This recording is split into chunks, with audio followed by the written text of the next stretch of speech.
Hello everyone. Today we're going to make sopes.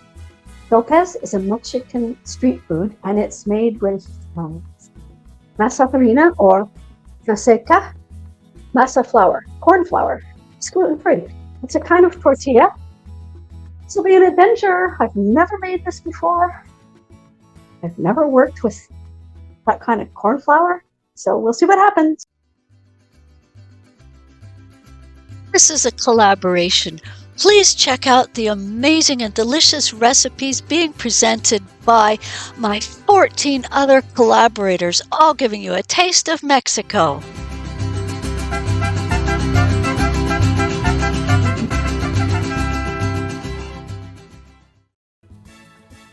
Here I have 2 cups of the masa harina, the corn flour, half a teaspoon of salt, and 1 cup of water.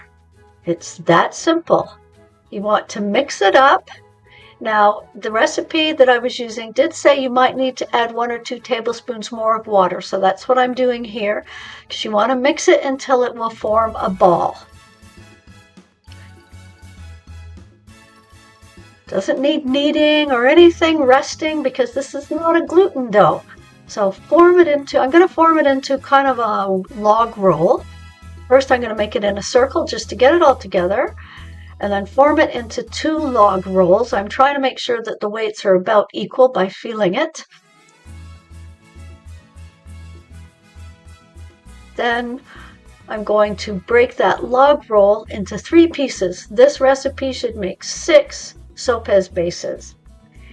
Once I've broken it into 6 pieces, I'm going to roll them into nice balls, because it'll just be easier to get a circle out of a nice ball. If you have a lumpy ball like you see here, the ones that haven't been shaped yet, you won't get a nice circle. So then you want to flatten it with your hands on a piece of parchment paper, put it down and flatten it with a plate. I'm doing it this way because I don't have a tortilla press, but of course if you have a tortilla press, use that. It should be about 1/2 inch or just a tiny bit less than 1/2 inch thick. So there we go. Now I'm just kind of repairing some of the breaks around the edges just to make it a bit smoother, and that is the uncooked sopes base.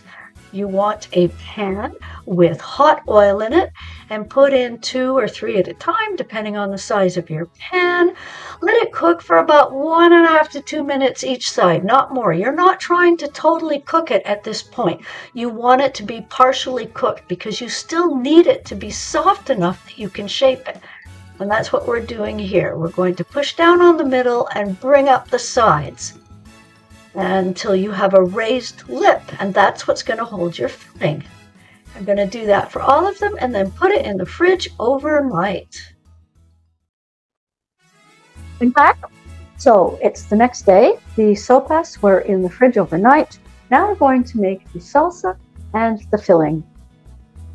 First, we're going to make the salsa fresca, fresh salsa. 1/2 to 1 onion, and you want to peel it and then chop it very finely. As you can see I'm doing here, you don't want any big pieces. Then 1 tomato, I'm slicing it into thin slices. Then I'm going to slice the slices into long strips, and then I'm going to cut them into small pieces. So you want your pieces to be very small. Now here I have chicory, fresh chicory. It's really important to get fresh chicory. If you can't, you can use dried, but fresh is much better. Pinch of salt, pinch of pepper. Mix it all up. Now you're done, and it's delicious. I decided at the last minute to add the juice of half a lime just because I love lime, but you don't have to. And look at this, beautiful, beautiful buildings. So the next thing I'm going to make is going to be the chicken filling. So you need shredded cooked chicken, and you also need 1 or 2 fresh jalapenos, and you need tomato sauce as well as a dash of cumin, salt, and pepper. Finely chop the jalapeno, mix it all together, and your chicken is ready. And it's that simple. As well, you're going to want to have some shredded lettuce, some finely diced onion, some sliced radishes, some queso fresco or fresh cheese, and some sour cream. The Sopes base has been in the fridge overnight. Here they are. So now what we need to do is, in a hot frying pan with a bit of oil, you want to finish cooking them, warming them up, about 2 minutes on each side till they're nicely browned. And here you see what I do while I'm waiting for stuff to cook. The view you don't normally get. Here we've got the first two, and we start layering in the filling. Lettuce, and then onion, and then radish. And as you can see, it's not a big thing to fill up. So that's why you need everything to be cut pretty small or pretty thin. Then we add some of the chicken mixture. And then we're going to add the salsa. Fill it up as much as you can, but make sure that you don't overfill it with one ingredient, because then you won't have room for the rest. I can't talk. Here's the salsa coming. And then we're going to top it off with some cheese. Now I'm using Greek feta. Traditionally, you would use queso fresco, fresh cheese, but I don't have any.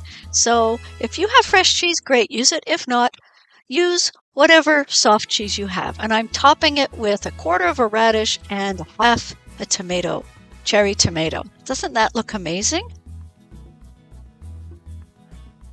I have a cooking school on Facebook. So if you'd like to learn more about cooking and tips and gluten-free, join my group. The link will be in the video description. Give this a try. I'm going to try this one with the tomato.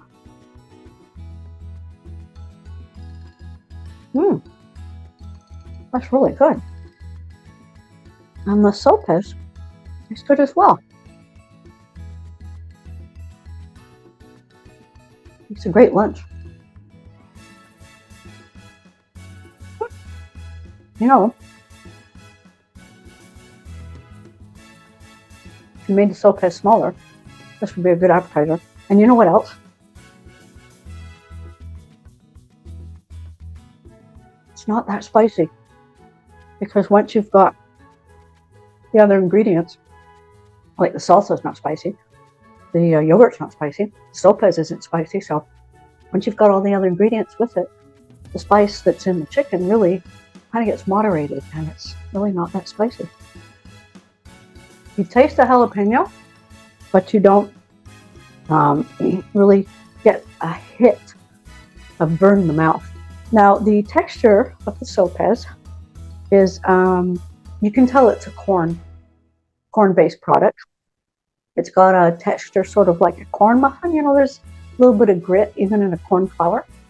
But it's okay. It's part of what makes this a Sopes. Enjoy. I hope you like this recipe. If you do, give me a like, subscribe to my channel, and share this with your friends. It's a great little recipe. It makes a good meal, and it's interesting and different. And people will be very impressed with your cooking skills if you're able to give them this. And if you're hosting a big party, this could be just one dish of several. So if I was going to have this with a meal, I would make myself a nice fresh coleslaw to have with it.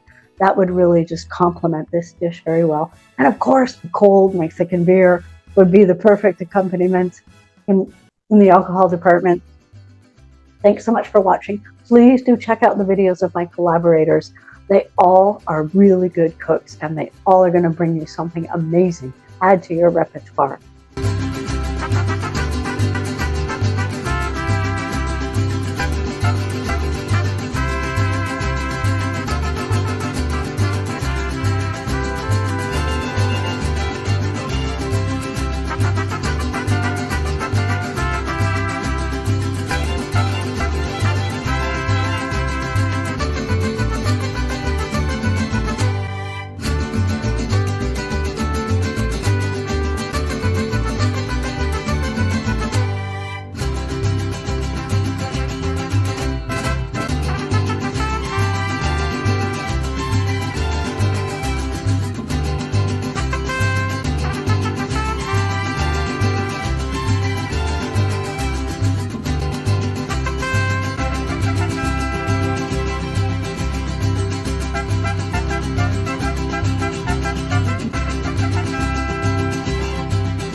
Thanks so much for your support.